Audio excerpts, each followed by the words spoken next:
নমস্কাৰ আপোনালোকে চাবলৈ আৰম্ভ কৰিছে আছামিজ ট্ৰেণ্ডিং। আজি 19 ফেব্ৰুৱাৰী আজি ৰাতিপুৱাৰ কেইবাটাও গুৰুত্বপূৰ্ণ খবৰ আহি পৰিছে আৰু এনেধৰণৰ খবৰসমূহ নিতৌ চাবলৈ চেনেলটো ছাবস্ক্ৰাইব কৰি ভিডিঅ'টোত এটা লাইক কৰি দিব। পোনপ্ৰথমে সমূহ ইছলাম ধৰ্মাৱলম্বী লোকলৈ পবিত্ৰ ৰমজান মাহৰ আন্তৰিক শুভেচ্ছা জ্ঞাপন কৰিছোঁ। আজি ইছলাম ধৰ্মাৱলম্বী লোকৰ পবিত্ৰ ৰমজান মাহ আৰম্ভ হৈছে আৰু আজিৰে পৰা আৰম্ভ হৈছে ৰোজা। পবিত্ৰ ৰমজান মাহৰ শুভেচ্ছা জ্ঞাপন কৰিছে ভাৰতৰ প্ৰধানমন্ত্ৰী নৰেন্দ্ৰ মোদীয়ে। দেশবাসীক শুভেচ্ছা প্ৰধানমন্ত্ৰী নৰেন্দ্ৰ মোদীৰ প্ৰতিগৰাকী ইছলাম ধৰ্মাৱলম্বী লোকলৈ ৰমজান মাহৰ ৰোজাৰ শুভেচ্ছা। ৰোজা ঘোষণাৰ লগে লগেই বিশ্বৰ মুছলমান সকলৰ মাজত আনন্দ উৎসাহ দেখিবলৈ পোৱা গৈছে। কমেণ্ট বক্সৰ জৰিয়তে আপুনিও পবিত্ৰ ৰমজান মাহৰ শুভেচ্ছা জ্ঞাপন কৰক। দিব লৈছোঁ ৰাতিপুৱাৰ প্ৰথমটো ব্ৰেকিং নিউজ। ভূপেন বৰালৈ বিজেপিৰ 50 কোটি টকাৰ অফাৰ। ভূপেন বৰা ক'লে মই ল'ম। কংগ্ৰেছৰ ফালৰ পৰা ভূপেন বৰাৰ বিৰুদ্ধে এক গুৰুতৰ অভিযোগ উত্থাপন কৰা হৈছে আৰু এই অভিযোগ সন্দৰ্ভত প্ৰতিক্ৰিয়া প্ৰকাশ কৰিছে কংগ্ৰেছ ত্যাগী তথা বিজেপি ভূপেন কুমাৰ বৰাই। ভাৰতীয় জনতা পাৰ্টিৰ ফালৰ পৰা বৃহৎ অফাৰ আহিছিল ভূপেন কুমাৰ বৰালৈ। ভূপেন বৰালৈ বিজেপিৰ 10 কোটি টকাৰ অফাৰ। বিজেপিয়ে 50 কোটি টকা দিলে মই ল'ম। কেমেৰাৰ সন্মুখত মই ধন ল'ম বুলি মন্তব্য ভূপেন কুমাৰ বৰাৰ। গৌৰৱ গগৈৰ কাৰণে মই একো নহয়, 50 কোটি টকা মোক দিলে মই ল'ম বিজেপি দলৰ পৰা। 22 ফেব্ৰুৱাৰী তাৰিখে বিজেপিত মই যোগদান কৰিম বুলি ঘোষণা কৰিছে ভূপেন বৰাই। কংগ্ৰেছত এতিয়া নিষ্ঠাৱান হোৱাৰ কোনো মূল্য নাই। কংগ্ৰেছ ত্যাগী ভূপেন কুমাৰ বৰাৰ এই মহা বিস্ফোৰণ। ভূপেন বৰাই পুনৰবাৰ কংগ্ৰেছ দলৰ সন্দৰ্ভত কেইবাটাও বিস্ফোৰক মন্তব্য কৰিছে। ভূপেন বৰাতকৈ এতিয়া আৰু আন কোনো চৰ্চিত স্বাভিমানী অসমীয়া নাই অসমত। গুৱাহাটীৰ ঘোঁৰামাৰাৰ ফালে এতিয়া মাথো এই স্বাভিমানী অসমীয়াৰ লগ কৰিবলৈ মুখ্যমন্ত্ৰীৰ পৰা মন্ত্ৰী বিধায়কে ভিৰ কৰিছে। গুৱাহাটীৰ ঘোঁৰামাৰাৰ ফালে এতিয়া মাথো এই স্বাভিমানীৰ পতাকা উৰিছে, যি পতাকাৰ তলত জিৰণি ল'বলৈ হাজাৰ ব্যস্ততা এৰি দপলিয়াই আহিছে মুখ্যমন্ত্ৰী, মন্ত্ৰী আৰু বিধায়কসকল। পিছে বিগত বছৰকেইটাত এই স্বাভিমানী মানুহজনক কিন্তু বিবস্ত্ৰ কৰি লাজ দিবলৈহে বাকী ৰাখিছিল বিজেপিৰ মানুহখিনিয়ে। সেই তেতিয়াৰ মানুহজন আৰু আজিৰ স্বাভিমানী মানুহজনৰ উত্তৰণৰ মাজত কোনে কি যে কোৱা নাছিল। ভূপেন কুমাৰ বৰাৰ বাসগৃহত এতিয়া কেৱল বিজেপিৰ নেতৃত্বৰ ভিৰ। সেয়া লাগিলে মুখ্যমন্ত্ৰী ডক্টৰ হিমন্ত বিশ্ব শৰ্মাই হওক, সেয়া লাগিলে মন্ত্ৰীসকলেই হওক, আনকি বিধায়কসকল।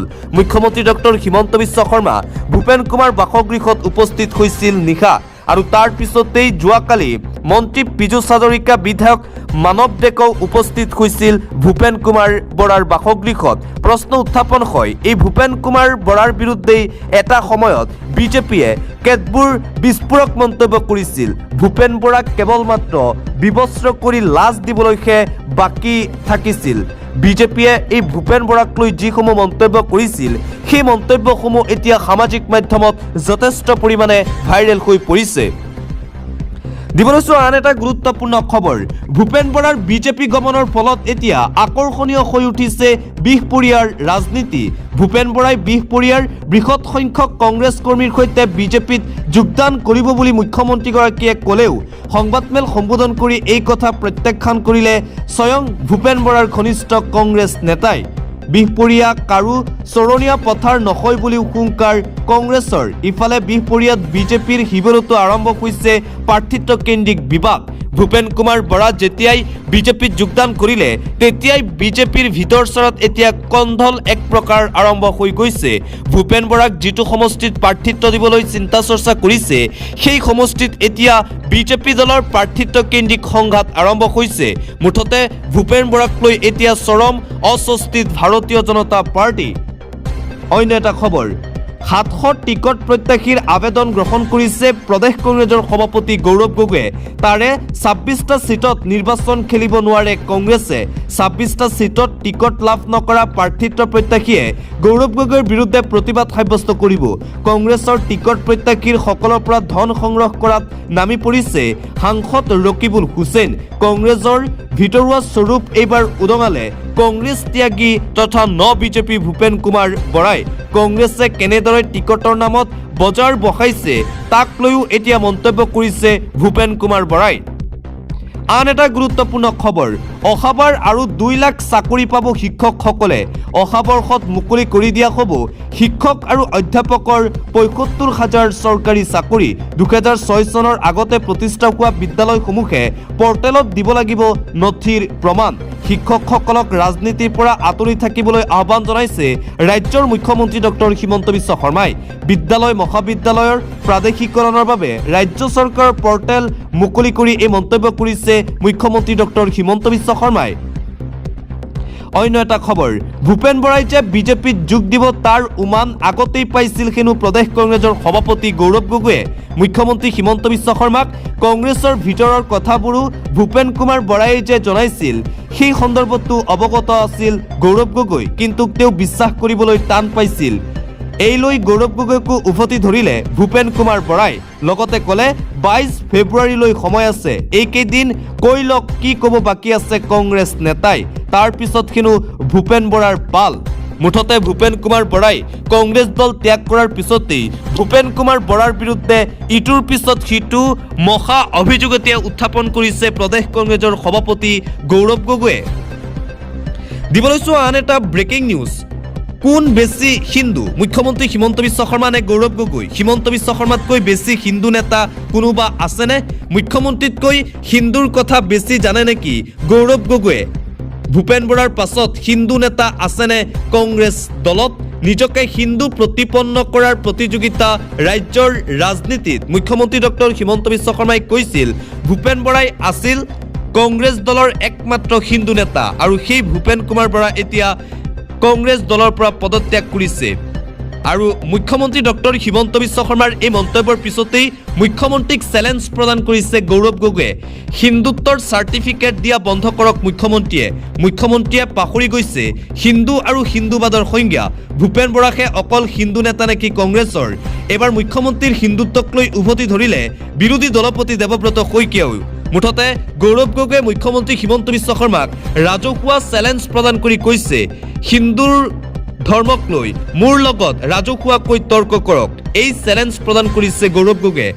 আৰু আনপিনে এই চেলেঞ্জৰ পিছতেই প্ৰতিক্ৰিয়া মুখ্যমন্ত্ৰীৰ, যিজন মানুহৰ ঘৰৰ 3জনেই হিন্দু নহয় তেওঁৰ লগত মই কেনেদৰে তৰ্ক কৰোঁ? তথাপিও যদি তেওঁ মোৰ লগত তৰ্ক কৰিব খোজে তেতিয়া কামাখ্যা বা বৰদোৱাৰ সন্মুখত বহি তৰ্ক কৰি ল'ম। গৌৰৱ গগৈ মুখ্যমন্ত্ৰীক দিয়া ডিবেটৰ চেলেঞ্জক লৈ প্ৰতিক্ৰিয়া হিমন্ত বিশ্ব শৰ্মাৰ। পৰৱৰ্তী খবৰ, একান্ত বাধ্য ছাত্ৰৰ দৰে মুখ্যমন্ত্ৰীৰ লগত বহি থাকিল ভূপেন কুমাৰ বৰা।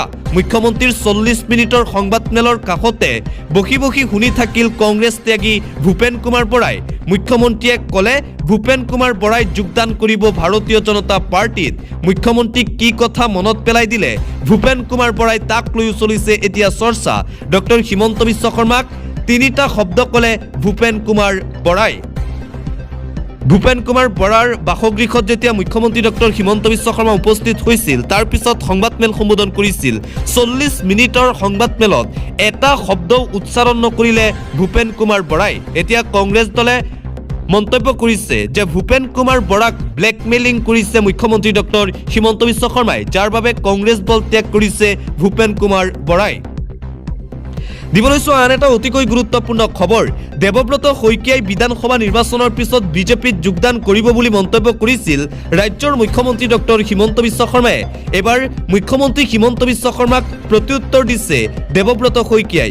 হিতেশ্বৰ শইকীয়াৰ প্ৰতি ঋণ থকা বুলি যদি মুখ্যমন্ত্ৰী হিমন্ত বিশ্ব শৰ্মাই কৈছে, তেন্তে মোৰ সমষ্টিৰ আধৰুৱা কামখিনি সম্পূৰ্ণ কৰি সেই ঋণ পৰিশোধ কৰক মুখ্যমন্ত্ৰী ডক্টৰ হিমন্ত বিশ্ব শৰ্মাই। মই কেতিয়াও বিজেপি দলত যোগদান নকৰোঁ। মুখ্যমন্ত্ৰী ডক্টৰ হিমন্ত বিশ্ব শৰ্মাৰ সেই মন্তব্যক লৈ এইদৰে নিজৰ প্ৰতিক্ৰিয়া প্ৰকাশ কৰিছে বিৰোধী দলপতি তথা কংগ্ৰেছ নেতা দেৱব্ৰত শইকীয়াই। অন্য এটা খবৰ, বিজেপিৰ শেহতীয়া কৰ্মকাণ্ড আৰু ৰাজনৈতিক প্ৰেক্ষাপট দেখি অতিষ্ঠ অসম জাতীয় পৰিষদ। ভুৱা হিন্দুত্ববাদী নেতাই ডুবাব ভাৰতীয় জনতা পাৰ্টিক। সমান্তৰালভাৱে গুৱাহাটী উত্তৰ গুৱাহাটী নতুন দলং বিসংগতি আৰু APSC পৰীক্ষাৰ ফলাফলৰ বিসংগতিক লৈ সৰব হৈ পৰিছে অসম জাতীয় পৰিষদ। হিমন্ত বিশ্ব শৰ্মা আৰু বিজেপি চৰকাৰৰ দুৰ্নীতিৰ বিৰুদ্ধে সংবাদমেল অসম জাতীয় পৰিষদৰ। গুৱাহাটী উত্তৰ গুৱাহাটী সংযোগী কুমাৰ ভাস্কৰ বৰ্মা সেতুৰ যি কামৰ নামত গাফিলতি হৈছে তাক লৈও সৰব হৈ পৰিছে অসম জাতীয় পৰিষদ। আনকি APHCৰ ফলাফলক লৈ যি বিসংগতিৰ সৃষ্টি হৈছিল সেই বিসংগতিক লৈও এইবাৰ প্ৰতিবাদ সাব্যস্ত কৰিছে অসম জাতীয় পৰিষদে। পৰৱৰ্তী খবৰ, ৰাজ্য চৰকাৰৰ ঋণক কেন্দ্ৰ কৰি বিধানসভাৰ মজিয়াত অব্যাহত আছে শাসক বিৰোধীৰ বাকযুদ্ধ। মঙলবাৰে ঋণৰ বিষয়টোক লৈ চৰকাৰক সমালোচনা কৰিছিল ৰাইজৰ দলৰ বিধায়ক অখিল গগৈয়ে। বুধবাৰে অখিল গগৈক উভতি ধৰিলে মন্ত্ৰী পীযুষ হাজৰিকাই। চৰকাৰৰ ঋণৰ বিৰোধিতা কৰা অখিল গগৈক মন্ত্ৰী পীযুষ হাজৰিকাৰ প্ৰত্যাহ্বান। ঋণৰ টকাৰে শিৱসাগৰ সমষ্টিত কাম নকৰিবলৈ অখিল গগৈয়ে চৰকাৰক আহ্বান জনাবনে? এইদৰে মন্তব্য কৰিছে মন্ত্ৰী পীযুষ হাজৰিকাই। ৰাজ্য চৰকাৰৰ ঋণক লৈ বিধায়ক অখিল গগৈয়ে যিসমূহ তথ্য দিয়াছিল সেই তথ্যসমূহৰ পিছতেই এতিয়া অখিল গগৈৰ বিৰুদ্ধে সৰব হৈ পৰিছে ৰাজ্যিক বিজেপি। অখিল গগৈৰ বিৰুদ্ধে মন্ত্ৰী পীযুষ হাজৰিকা এইবাৰ সৰব হৈ পৰিছে। দিবলৈছো আন এটা গুৰুত্বপূৰ্ণ খবৰ, বিধানসভাৰ পবিত্ৰ মজিয়াত মহিলাক চুমা খোৱা, এন্দুৰ বান্দৰৰ চিকাৰ কৰা আদিৰ প্ৰসংগ শুনিবলৈ আচুহোৱা যেন লাগিলেও সেয়াই হ'ল অসম বিধানসভাৰ বাজেট অধিৱেশনৰ তৃতীয় দিনৰ দৃশ্য। ৰূপজ্যোতি কৰ্মী আৰু বিধায়ক অখিল গগৈৰ মাজত সদনৰ মজিয়াত হোৱা বাকযুদ্ধ দেখিলে শুনিলে ঘৃণাত নাক কোচাব আপোনাৰ। পবিত্ৰ সদনত এতিয়া এইবোৰ অসভ্যালি আৰম্ভ কৰিছে বিধায়ক ৰূপজ্যোতি কৰ্মীয়ে। ৰূপজ্যোতি কৰ্মীয়ে পবিত্ৰ সদনত বিধায়ক অখিল গগৈক চুমা বাবা আখ্যা দিছিল আৰু তাৰ পিছতেই সেই দৃশ্য সামাজিক মাধ্যমত ভাইৰেল হৈ পৰিছিল। এই দৃশ্য ভাইৰেল হোৱাৰ পিছতেই বিধায়ক ৰূপজ্যোতি কৰ্মীৰ বিৰুদ্ধে এতিয়া সৰব হৈ পৰিছে সৰ্বসাধাৰণ ৰাইজ। অন্য এটা খবৰ, বিধায়ক শ্বেৰমান আলী আহমেদ আৰু আব্দুৰ ৰছিদ মণ্ডলে যোগদান কৰিলে ৰাইজৰ দলত। বুধবাৰে বিধানসভাৰ পৰা শ্বেৰমান আলী আহমেদ আৰু আব্দুৰ ৰছিদ মণ্ডলক নিলম্বনৰ দাবী তুলিলে কংগ্ৰেছে। বিধায়ক দুগৰাকীয়ে বিধানসভাৰ পবিত্ৰতা নষ্ট কৰাৰ অভিযোগ আনিছিল কংগ্ৰেছ দলে, কিন্তু কংগ্ৰেছৰ দাবী প্ৰত্যাখ্যান কৰিলে বিধানসভাৰ অধ্যক্ষ বিশ্বজিৎ দৈমাৰীয়ে। বিধানসভাৰ অধ্যক্ষৰ এনে ভূমিকাত ক্ষুণ্ণ হৈ সদন ত্যাগ কৰে কংগ্ৰেছ বিধায়কসকলে। ইফালে অধ্যক্ষক অপমান কৰাৰ অভিযোগ তুলি কংগ্ৰেছক গৰিহণা দিলে ভাৰতীয় জনতা পাৰ্টীয়ে। মুঠতে যোৱাকালিও বাজেট অধিৱেশনৰ দিনটোতো পবিত্ৰ সদনত ভাৰতীয় জনতা পাৰ্টী আৰু কংগ্ৰেছ দলৰ বিধায়কসকলৰ মাজত তৰ্কযুদ্ধ দেখিবলৈ পোৱা গ'ল। আন এটা গুৰুত্বপূৰ্ণ খবৰ, মিয়াৰ ডাঙৰ নেতা হ'ব অখিল গগৈ। অখিল গগৈ সন্দৰ্ভত এইবাৰ ডাঙৰ ভৱিষ্যতবাণী কৰিছে অসমৰ মুখ্যমন্ত্ৰী ডক্টৰ হিমন্ত বিশ্ব শৰ্মা। ৰাইজৰ দল এটা সময়ত অসমৰ প্ৰধান বিৰোধী দল হ'ব। অখিল গগৈক লৈ মুখ্যমন্ত্ৰী ডক্টৰ হিমন্ত বিশ্ব শৰ্মাৰ ডাঙৰ ভৱিষ্যতবাণী। অখিল গগৈ প্ৰধান বিৰোধী নেতা হ'ব বুলি মন্তব্য ৰাজ্যৰ মুখ্যমন্ত্ৰী হিমন্ত বিশ্ব শৰ্মাৰ। শিৱসাগৰ সমষ্টি বিজেপিৰ বাবে সহজ নহ'ব। কংগ্ৰেছৰ তুলনাত মিয়া মুছলমানৰ মাজত অখিল গগৈৰ জনপ্ৰিয়তা বৃদ্ধি হৈছে বুলি দাবী মুখ্যমন্ত্ৰী ডক্টৰ হিমন্ত বিশ্ব শৰ্মাৰ। 2031 চনলৈকে অখিল গগৈ প্ৰধান বিৰোধী নেতা হ'ব বুলি দাবী কৰিছে হিমন্ত বিশ্ব শৰ্মাই। অখিল গগৈয়ে চুমা বাবা খোৱা এৰি ৰাজনীতিত গুৰুত্ব দিব লাগিব বুলিও মন্তব্য ৰাজ্যৰ মুখ্যমন্ত্ৰী ডক্টৰ হিমন্ত বিশ্ব শৰ্মাৰ। 2031 চনলৈকে প্ৰধান বিৰোধীৰ স্থান দখল কৰিব বিধায়ক অখিল গগৈৰ ৰাইজৰ দলে। উচ্ছেদৰ সময়ত মিয়া মুছলমানৰ মাজত ৰিক্স লৈ হ'লেও অখিল গগৈ থিয় হৈছিল, সেইবাবে মিয়াৰ ডাঙৰ নেতা হ'ব অখিল। মিয়া মুছলমানে কংগ্ৰেছতকৈ অখিল গগৈক বেছি বিশ্বাস কৰে বুলি মন্তব্য মুখ্যমন্ত্ৰী হিমন্ত বিশ্ব শৰ্মাৰ। অখিল গগৈ সন্দৰ্ভত এইদৰে যোৱাকালি সাংবাদিকৰ আগত কেইবাটাও ডাঙৰ ভৱিষ্যতবাণী কৰিছে ৰাজ্যৰ মুখ্যমন্ত্ৰী হিমন্ত বিশ্ব শৰ্মাই। পৰৱৰ্তী খবৰ, দেৱব্ৰত শইকীয়াই আগতেই কৈছে তেওঁ মাতৃয়ে তেওঁক বিজেপিলৈ আহিব নিদিয়ে, নহ'লে তেওঁ বিজেপিলৈ অহাত আগৰ পৰাই সমস্যা নাছিল। আমাৰ ইয়াত অৱশ্যে ভেকেঞ্চি নাই, ৰাজ্যসভাৰ 3টা সিটত কাক দিম আমাৰ সকলো ঠিক হৈ আছে। বিৰোধী দলপতি দেৱব্ৰত শইকীয়াক লৈ পুনৰবাৰ ডাঙৰ মন্তব্য কৰিছে মুখ্যমন্ত্ৰী হিমন্ত বিশ্ব শৰ্মাই। দেৱব্ৰত শইকীয়া নিজে বিজেপিলৈ আহিবলৈ চেষ্টা কৰি আছে, কিন্তু দেৱব্ৰত শইকীয়াৰ মাতৃয়ে বিজেপিলৈ অহাত বাধা দিয়াৰ বাবে বিজেপিত যোগদান কৰা নাই দেৱব্ৰত শইকীয়াই। এইদৰে দেৱব্ৰত শইকীয়াৰ সন্দৰ্ভত মন্তব্য ৰাজ্যৰ মুখ্যমন্ত্ৰী হিমন্ত বিশ্ব শৰ্মাৰ। অন্য এটা খবৰ, ৰাজ্যৰ অপ্ৰাদেশিকৃত শিক্ষা অনুষ্ঠানসমূহ প্ৰাদেশিকীকৰণৰ বাবে ৰাজ্য চৰকাৰে শিক্ষা অনুষ্ঠানসমূহক শেষ সুবিধা প্ৰদান কৰিছে। শিক্ষা অনুষ্ঠান প্ৰাধিকৰণৰ বাবে প্ৰিভেনচেলেশ্যন মেনেজমেণ্ট ছিষ্টেম নামৰ এটা বিশেষ পৰ্টেল মুকলি কৰিছে মুখ্যমন্ত্ৰী ডক্টৰ হিমন্ত বিশ্ব শৰ্মাই। ইফালে এই সুবিধাৰ পৰা বঞ্চিত শিক্ষকসকলৰ বাবে ৰাজ্য চৰকাৰে গুৰু দক্ষিণা নামৰ বিশেষ আঁচনিৰ ৰূপায়ণৰ কথাও মুখ্যমন্ত্ৰী ডক্টৰ হিমন্ত বিশ্ব শৰ্মাই আনুষ্ঠানিকভাৱে সদৰি কৰে। দিবলৈছো আন এটা গুৰুত্বপূৰ্ণ খবৰ। ভূপেন বৰাৰ বিজেপি গমনৰ ফলত এতিয়া আকৰ্ষণীয় হৈ উঠিছে ৰাজ্যৰ ৰাজনীতি। ভূপেন কুমাৰ বৰাই যেতিয়াই কংগ্ৰেছ দল ত্যাগ কৰিলে সেই দিনটোৰ পৰা আজিৰ দিনটোলৈকে কংগ্ৰেছত খহনীয়া অব্যাহত আছে, বিপৰ্যয় অব্যাহত আছে। ইজনৰ পিছত সিজন জ্যেষ্ঠ নেতাই এৰিছে কংগ্ৰেছ দল। হাজাৰ হাজাৰ কংগ্ৰেছ নেতাকৰ্মীয়ে আনুষ্ঠানিকভাৱে কংগ্ৰেছ দল ত্যাগ কৰি ভাৰতীয় জনতা পাৰ্টিত যোগদান কৰিছে। মুঠতে এক প্ৰকাৰ ভূপেন কুমাৰ বৰাৰ কংগ্ৰেছ দল ত্যাগৰ যেন এতিয়া বিপদত পেলাইছে কংগ্ৰেছ দলক। চৰম অস্বস্তিত এতিয়া প্ৰদেশ কংগ্ৰেছ। নিতৌ প্ৰদেশ কংগ্ৰেছত দল ত্যাগৰ জোৱাৰ দেখিবলৈ পোৱা গৈছে। লখিমপুৰতো পুনৰবাৰ কংগ্ৰেছ নেতাকৰ্মীসকলে কংগ্ৰেছ দল ত্যাগ কৰি বিজেপিত আনুষ্ঠানিকভাৱে যোগদান কৰে। অন্য এটা খবৰ, অসম চুক্তি ৰূপায়ণৰ ক্ষেত্ৰত কেন্দ্ৰ আৰু ৰাজ্য চৰকাৰৰ চূড়ান্ত অৱহেলা। অসম চুক্তি ৰূপায়ণৰ নামত বহু ডাকডোল বজোৱা হ'ল যদিও আজিও দিল্লীলৈ প্ৰেৰণ কৰা নহ'ল অসম চুক্তিৰ 6 নং দফা ৰূপায়ণৰ বাবে গঠন কৰা উচ্চ পৰ্যায়ৰ কমিটিৰ প্ৰতিবেদন। হিমন্ত বিশ্ব শৰ্মাৰ নেতৃত্বাধীন চৰকাৰৰ কাৰ্যকাল শেষ হ'বৰ হ'ল যদিও বিপ্লৱ কুমাৰ শৰ্মা কমিটিৰ প্ৰতিবেদন আজিলৈকে দিল্লীলৈ প্ৰেৰণ নকৰিলে ৰাজ্য চৰকাৰে। অসম বিধানসভাৰ মজিয়াত উন্মোচন হ'ল এই উদ্বেগজনক তথ্য। এতিয়াও নহ'ল অসম চুক্তিৰ ৰূপায়ণ। দিবলৈছো আন এটা গুৰুত্বপূৰ্ণ খবৰ, এটা ব্ৰেকিং নিউজ। আলিয়াই লিগাঙত চৰকাৰী বন্ধ, সদনত তীব্ৰ বাকযুদ্ধ। বিধায়ক অখিল গগৈ, ভুৱন পেগুৰ। পবিত্ৰ সদনতেই এই বাকযুদ্ধ দেখিবলৈ পোৱা গ'ল বিধায়ক অখিল গগৈ আৰু ভুৱন পেগুৰ মাজত। আলিয়াই লিগাঙত চৰকাৰী বন্ধক লৈ বিধানসভাত তীব্ৰ বাকযুদ্ধত লিপ্ত হ'ল নেতা অখিল গগৈয়ে। আলিয়াই লিগাঙত চৰকাৰী বন্ধৰ আহ্বান জনাইছিল পবিত্ৰ সদনত। আলিয়াই লিগাঙত ৰাজ্যজুৰি চৰকাৰী বন্ধৰ দিন দিব লাগে বুলি কৰিছিল দাবী অখিল গগৈয়ে। মিচিং জনগোষ্ঠীক প্ৰতিশ্ৰুতি দিয়াৰ পাছতো চৰকাৰে সংবিধানসন্মত সাহিত্য শাসন দিয়া নাই। মিচিংসকলক সংবিধানসন্মত সাহিত্য শাসন দিয়া ব্যৱস্থা কৰিব লাগে চৰকাৰে। শিৱসাগৰৰ বিধায়কগৰাকীৰ আহ্বানত তুচ্ছ তাচ্ছিল্য ভাৰতীয় জনতা পাৰ্টিৰ বিধায়কগৰাকীৰ। অখিল গগৈয়ে ডু নট ডিষ্টাৰ্ব মি বুলি মন্তব্য বিজেপিৰ MLA গৰাকীৰ। আপুনি আমাৰ জাতীয় উৎসৱটোক অপমান নকৰিব বুলি সকিয়নি প্ৰদান কৰিছে অখিলক বিজেপিৰ বিধায়কে। মই আলিয়াই লিগাঙৰ শুভেচ্ছা দিছোঁ, আপুনি কিয় হস্তক্ষেপ কৰিছে? আপুনি আপোনাৰ কোৱাৰ সুযোগতো পাব আৰু তেতিয়া ক'বলগীয়াখিনি ক'ব।